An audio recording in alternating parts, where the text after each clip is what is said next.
So we're going to start with an outline of our presentation, and first we're going to go and talk about the objective of this presentation, provide you with some background information. And we're going to introduce two topics, wellbore instability and the technical parameters that we considered.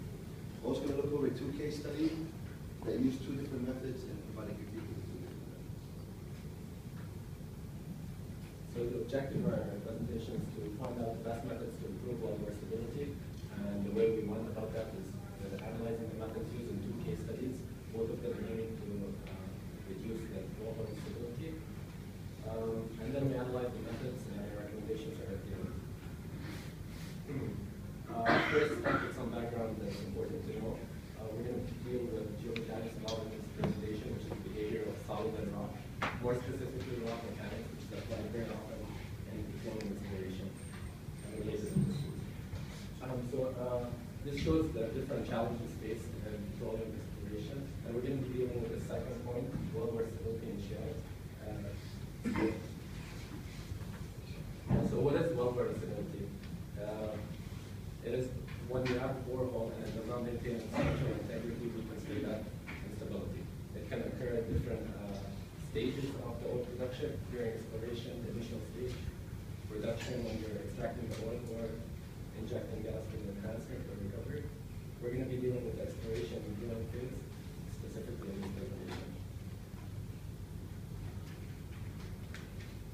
As you can see, this shows the life cycle of a well, and on the top, you can see the wellbore stability that we're dealing with. It extends over several phases, but again, we're going to be dealing with the initial phase only.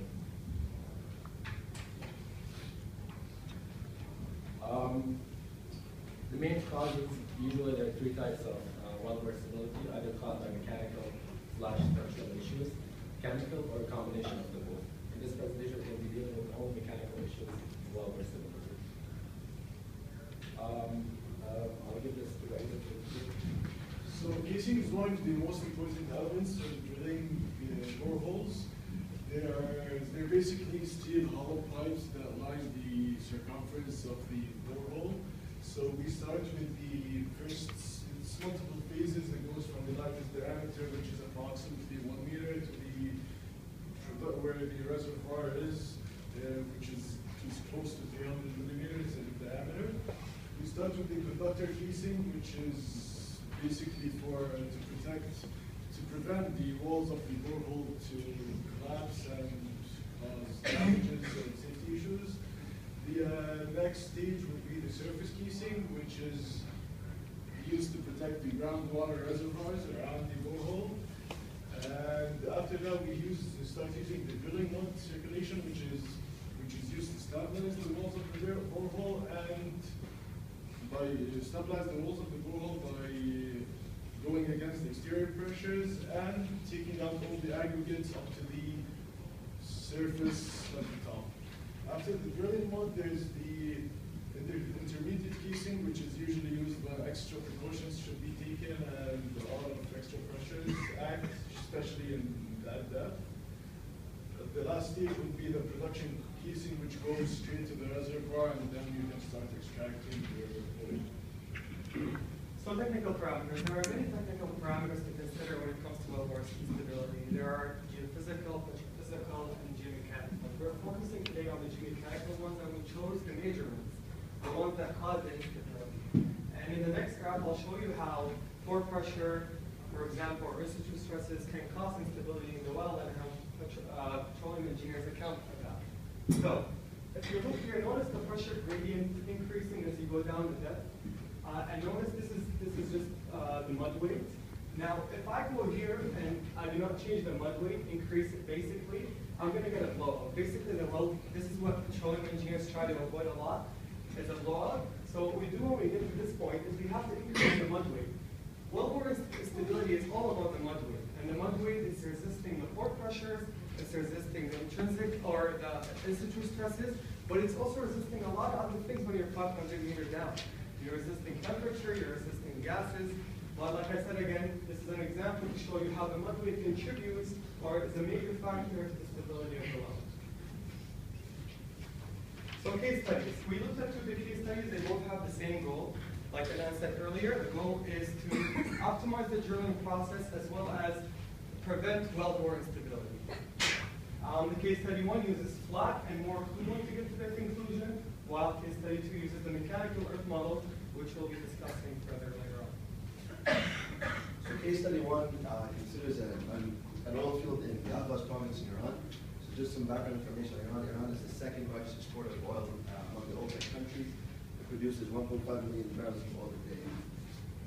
And here we have a Google Maps image of the Al-Bas province. It's on the west side of Iran, which is close to the Iraqi border. As we mentioned, the case study 1 uses the more Coulomb criterion along with the flag model to define the drilling process. So this is the more Coulomb criterion that we're all familiar with. The next slide explains the variables that are in the equation. So what it tries to do is basically determine the principal stresses, which consists of 3 stresses: the vertical, the minimum horizontal, and the maximum horizontal stresses. The vertical stress is just given by this equation, which is just the weight of the overriding rock. And 2 other equations: the minimum horizontal stress is given by sigma small h, the maximum horizontal stress is given by sigma big H, and the equation considers the azimuth and the pore pressure. What the azimuth is basically the drilling direction. It's the angle between the north on the horizontal and the drilling direction. What we want to try and do is basically drill in direction, not drill in direction of the maximum horizontal stress, because that would be the maximum stress that we can face.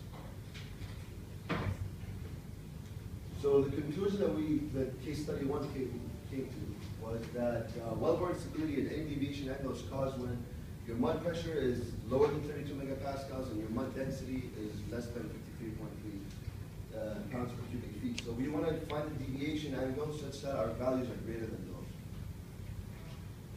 And another conclusion was the flat model worked a lot better when used alongside the more Coulomb criterion. It helped engineers better choose the best deviation angle and improve the overall drilling process. So case study 2 is based on a study done by Wellbore and it focuses a lot on the mechanical earth model. And just to think about the mechanical earth model, it's just basically an integration software, or an integration software that combines multiple parameters. Now remember in the first study we focused on the geomechanical parameters, and we said pore pressure, in-situ, and so on. But what this program is able to do is combine other important parameters for drilling, optimizing the drilling process, such as geophysical and petrophysical. For example, petrophysical parameters are really important because we want to know the exact angle you want to dig into the reservoir. Because, petrophysics allows you to understand the rock properties of the reservoir, therefore particularly focusing on the pores that are interconnected in the subsurface, because you want to control the migration and accumulation of hydrocarbons. So basically there's actually an optimal angle to drill through the reservoir to improve your production later on, and that's what MEM helps you do. So this is an example of an output that MEM has. And notice how this is basically a geological layer profile. And notice how in here you're dealing now with sand. So this is shale in the sand. And notice that as soon as you're faced with sand, all the parameters change, as well as the pressure increases at some point. The stress increases at some point. So what you do when you get to this point, you have to change the mud weight. If you don't change the mud weight, then you're not dealing with the right amount, you're not giving the right amount of resistance to the kind of pressure in there, whether it's pore pressure, temperature, gases, or the intrinsic state of the soil. So they concluded that MEM is a very powerful software to find the optimal mud weight at different depths in the process. They're also, using MEM, without using more coolant, they can actually find the best angle of deviation, both in the top and through the reservoir. And again, that's because of thanks to the geophysical and petrophysical models or parameters that we integrated at first. So now, at the end, our critique is to show that in order for you to optimize your drilling process and avoid wellbore instability, you need to look at the whole picture. And that's what MEM does. MEM makes the picture a lot bigger. You're looking at the field from multiple perspectives, and you're trying to avoid areas with high stress concentrations. Because if you go through areas with high stress concentrations and you don't have very mud weight, the well is just going to simply collapse. It's a simple, because as you go down and drill, the mud weight is just acting like a simple casing until the actual steel casing is placed. And That's exactly what I mean. So I mean, not does it only improve the process during the process. During the drilling process, it improves the overall process, because even during production, after a while, MEM can help you choose the area where you're going to avoid even future stress concentrations and avoid failure in the future.